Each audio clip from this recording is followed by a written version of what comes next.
This is All India Radio. In the program Spotlight, now we bring you Year-Ender series exclusive interview with SHRI R.K. Singh, Union Minister of Power and New and Renewable Energy. The interviewer is Ashutosh Shukla, AIR correspondent. Good evening and welcome listeners. Energy is the fuel that powers the modern civilization. Per capita consumption of energy is often a proxy for level of development of a country. In our country, the demand for power has rapidly increased in the last few decades and is expected to grow rapidly in the future too. However, in the face of climate change and rising pollution, today we require not just energy but green and clean energy. Ensuring accessibility and availability of adequate amount of economical and green energy is the need of the hour. And to talk about how our country would deal with this challenge, Union Minister of Power and New and Renewable Energy, Mr. R.K. Singh is joining us today for a discussion on All India Radio News. Welcome to All India Radio, sir. Thank you. Thank you for having me. Sir, poor health of power distribution companies is often cited as a major issue afflicting the power sector. So what steps have been taken by the ministry to improve the health of distribution companies? The health of distribution companies has improved somewhat. Incidentally, I must tell you that the power sector has been transformed. We've transformed it. The government under Prime Minister Modi has transformed the power sector in the past 4 or 5 years. Earlier, before our government came to office, we were deficit in power. We've added about 142,000 megawatts of power generation capacity, and we've converted this country into a power surplus country. Now we export power to Nepal, Bangladesh, Myanmar. Similarly, we added about 1,49,000 circuit kilometers to our transmission capacity, and we have connected the whole country into one grid. And now we can transfer about 1,12,000 megawatts from one part of the country to another. So we made our country power surplus. We've connected the whole country into one grid. Thereafter, we have strengthened the distribution system just in past 4 or 5 years. We spent about 2,02,000 crores and we constructed about 2,900 new substations. We upgraded about 3,800 odd substations which were existing from before. We added about 5.5 lakh circuit kilometers of HT lines, about 7.5 lakh circuit kilometers of LT lines, 5,65,000 transformers. Now what all this did was that the availability of power in the rural areas in 2015 was 12.5 hours, and today it is about 22.5 hours in fact, to be precise, in rural areas. In urban areas it's 23.5 hours. So we've changed the face of the power sector. Now, and this has also resulted, we've put in place certain measures in order to ensure discipline, which has resulted in the losses coming down. Now the losses, AT&C losses, were about 23% in 2017 or something like that. Today they are about 21%. So they have come down somewhat. But there is scope for more improvement. And we are urging all the distribution companies to take measures to reduce their losses. We added, there's one more story which needs to be told, and which in fact people are aware of, and that is universal access. Before our government came to power, thousands of villages were not connected with electricity. We connected all those villages, and we connected hundreds of thousands of hamlets. And then we connected every home. We connected about 28 million homes. So this expansion of access was of a size which has never been seen in the world anywhere else.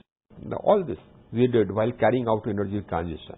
And all this was possible, again, because we went about it in a very, very systematic fashion. So this made it possible. And the distribution companies also are today in a better place than they were previously. What we have done is a couple of things we have put in place. One is we've put in place a letter of credit system, whereby power will be dispatched only when the distribution company gives a letter of credit. We have ensured, after pursuing things, we have ensuring that the tariff gets updated regularly, so that it is cost reflective. That is another thing which we have done. And we have again put in place conditions which will ensure that the companies improve their billing efficiency as well as their collection efficiency. Sir, you mentioned just about last mile connectivity, delivery of power to the last house. And one of the achievements of your ministry is Deen Dayal Upadhyay Gram Jyoti Yojana and Saubhagya Yojana. These are two flagships. So what is the future of these two schemes? Now, these two schemes have in fact more than achieved their goal. Under the Deen Dayal Gram Jyoti Yojana, we carried out the strengthening of the distribution system, which I just told you about. And under the Deen Dayal Gram Jyoti Yojana, we connected those 18,500 villages which are not connected and hundreds and thousands of hamlets. Under Saubhagya, we connected 28 million homes. So both these schemes were very, very successful.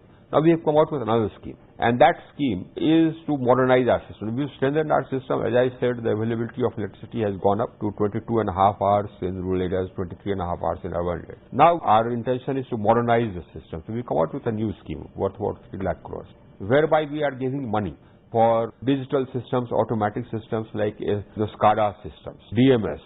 So all these are systems which manage the network in a smart way. They are smart systems.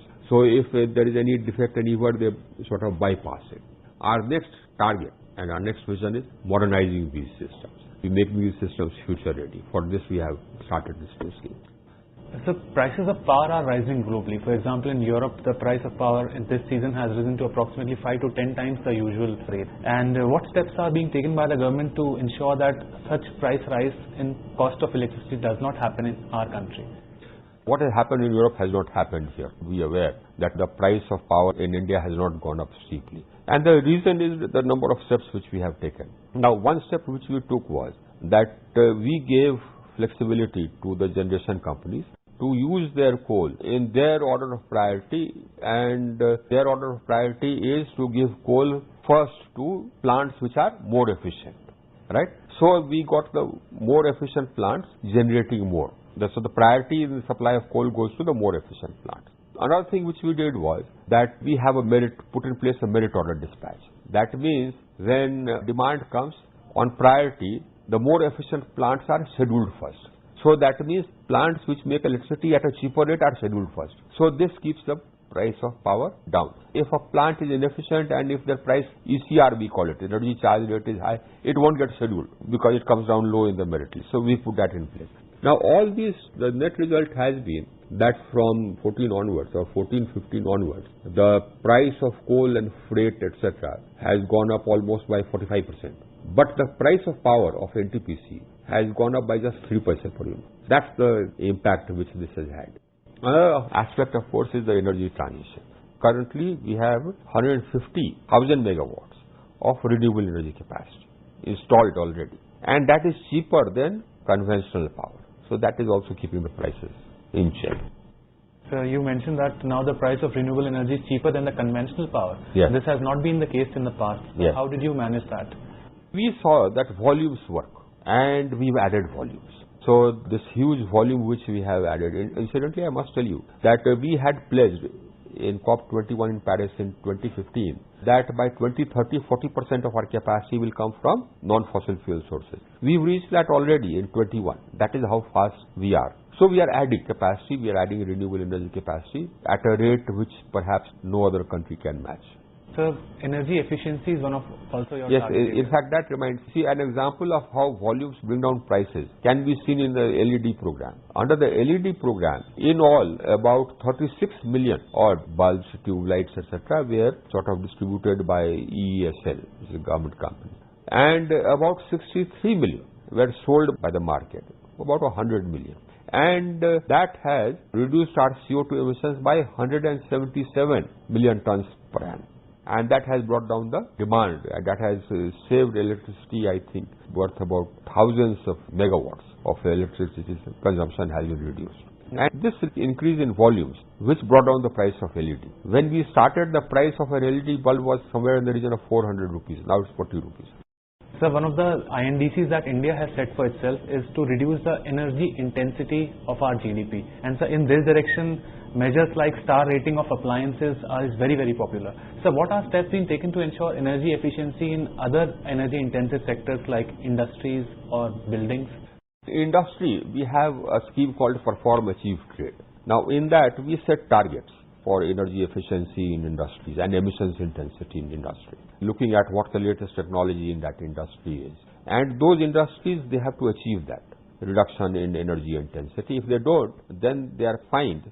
And if they don't want to be fined, then they have to buy energy saving certificates. Those industries which achieve that and overachieve it, who actually achieve more efficiency than targeted, they get energy saving certificates, which they can sell and therefore make an income.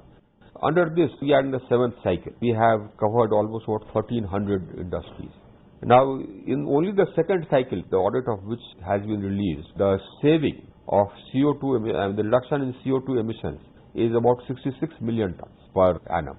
That is the reduction And in oil equivalent terms, in energy oil equivalent terms, about 14 million tons of oil equivalent has been the saving in energy terms. Sir, the government has put a lot of focus on solar power, and National Solar Mission is one of the examples. But now what we see is that we have a lot of import dependence on solar photovoltaic cells. So what are steps being taken to improve the production of solar photovoltaic? Yes, actually what happened was that our domestic manufacturing capacity for modules was just about 14,000 megawatts. But our requirement, because we started expanding so fast, we took up this program of adding renewable energy capacity at such a pace that the domestic capacity was not sufficient to cope with this. So a lot of imports happened. Thereafter, we have come up with a scheme. It's a production-linked incentive scheme, under which we give some production-linked incentive for people who manufacture solar cells and modules in India, right from polysilicon onwards, right? So people who do it from polysilicon onwards get a higher level of incentive than those who do it from wafer onwards, etc. So the larger the extent of the backward integration, the more incentive you get. Now in that we got a great, and at the same time we decided to set up a tariff barrier. So both these together resulted in the bid which we have received being very successful. We received bids for 54 gigawatts of manufacturing capacity, 54,000 megawatts of manufacturing capacity. So that is huge. So we are going to emerge as an exporter. Not only shall we be totally self-reliant, it will all be made in India from hence on. We will also be exporting. Sir, talking about electric vehicles, they are the talk of the town. They are more energy efficient and they are non-polluting. However, mass adoption is hindered by the fact that we do not yet have adequate charging infrastructure. That has been a focus. You see, what we have done is we came out with a far-reaching policy, whereby we said that anybody can charge their vehicle even at home using their domestic connection. When you come back home in the evening, you put it on charge on your domestic connection, you can charge it there. And we are setting up charging stations as rapidly as we can. So actually that is what is resulting in this increase in the number of renewable energy vehicles. And we aim to increase this further. That is an objective. So for four-wheelers, three-wheelers, we aim to increase this further. For heavy mobility, we are thinking of hydrogen and fuel cell. So what is your vision for the future of the energy sector in India? My vision for the future of the energy sector in India is something, part of it I have already achieved most of it. That was energy access, universal. Second was 24/7. I am already at 22.5 and 23.5, rural and urban. So I am very close to that. The other, of course, is making it clean. I will achieve that. As I said, we have one of the fastest growing renewable energy capacities in the world. What we pledged we will achieve in 2030, we have achieved in 2021. If you take the capacity under installation, we already have 200,000 megawatt of capacity established or under installation. 150,000 megawatts we have established and 63,000 megawatts is under installation.